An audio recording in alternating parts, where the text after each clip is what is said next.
قربانی کس شخص پر واجب ہوتی ہے؟ آسان الفاظ میں اگر آپ کو سمجھانے کی کوشش کروں، مسلمان عاقل بالغ ہونے کے بعد جو شخص صاحب نصاب ہو اس پر قربانی واجب ہوتی ہے۔ صاحب نصاب کون سا شخص ہوتا ہے؟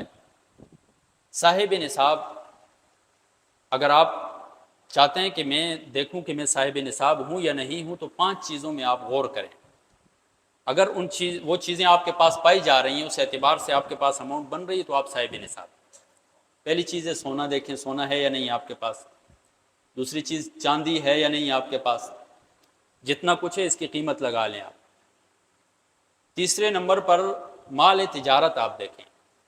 مال تجارت سے مراد ہر وہ چیز جو آپ نے بیچنے کے لیے خریدی ہے، جو بزنس مائنڈ کے ساتھ آپ نے اپنے پاس انویسٹمنٹ کر کے رکھی ہوئی ہے، چاہے وہ گاڑی ہے، کوئی پلاٹ ہے، کوئی گھر ہے، کوئی بھی ایسی چیز ہے جو آپ نے بزنس مائنڈ سے خریدی ہوئی ہے، اس کی قیمت بھی اس میں لگائی جائے گی۔ ہاں، ایسا گھر بے شک 2 ہوں 3 ہوں، آپ نے ضرورت کے لیے خریدیں، رہائش کے لیے خریدیں، بیچنے کے لیے نہیں خریدیں، پھر اس کی قیمت نہیں لگائی جائے۔ آپ نے گاڑی جو ہے وہ اپنے استعمال کے لیے، ضرورت کے لیے، گھر کے لیے خریدی ہوئی ہے، تو یہ بھی اس کی قیمت بھی نہیں لگائی جائے۔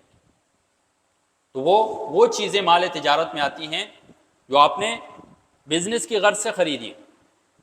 اس میں اسی طرح دکان جو ہے اس کا جتنا سامان ہوتا ہے وہ سارا کا سارا اس میں آ جاتا ہے، بیچنے کی غرض سے انسان نے خریدا ہوتا ہے۔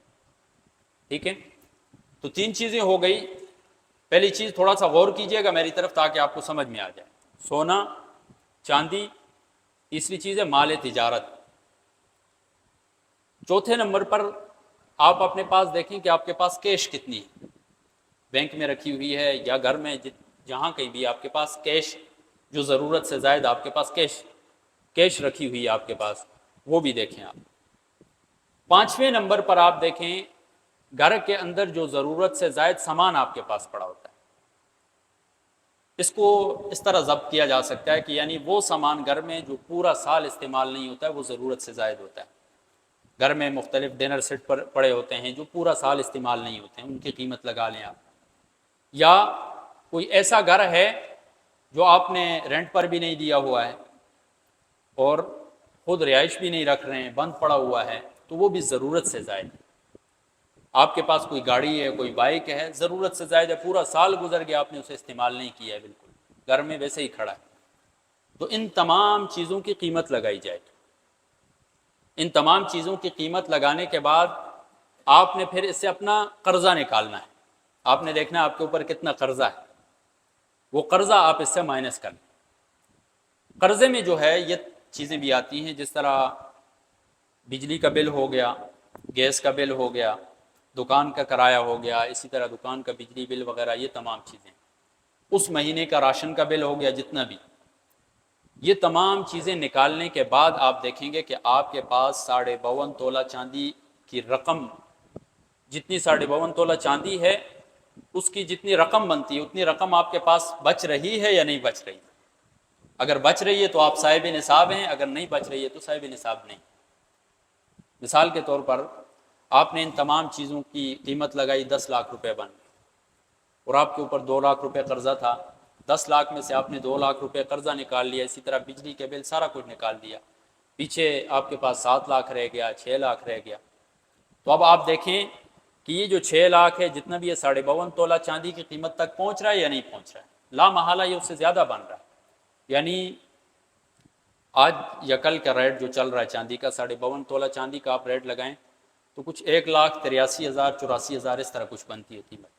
تو اگر کسی شخص کے پاس اتنی رقم ضروری نہیں ہے، کسی بھی مد میں آپ کے پاس مالیت ہے اتنی، تو آپ جو ہیں صاحب نصاب ہیں اور آپ پر قربانی واجب ہے۔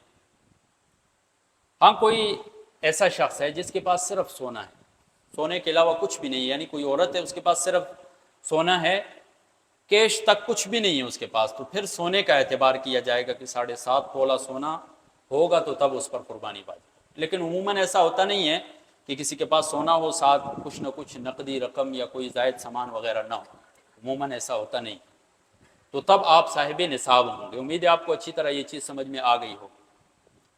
تو تب آپ کے اوپر کیا ہو جائے گی؟ قربانی واجب ہو جائے. اب اس کا اعتبار کب کیا جائے گا؟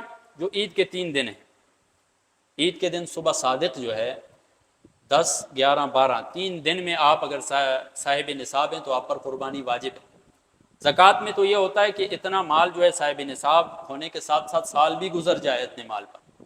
قربانی میں یہ شرط نہیں ہے کہ سال گزرے گا یا نہیں گزرے گا، بلکہ ان 3 دنوں میں اگر آپ کے پاس اتنا مال ہے، اتنی مالیت کے آپ مالک ہیں، تو آپ پر قربانی واجب ہے. تو پہلا مرحلہ یہ ہے کہ آپ غور کریں کہ آپ صاحب نصاب ہیں یا نہیں ہیں. اگر صاحب نصاب ہیں تو آپ پر قربانی واجب ہے، صاحب نصاب نہیں ہے تو قربانی آپ پر واجب نہیں.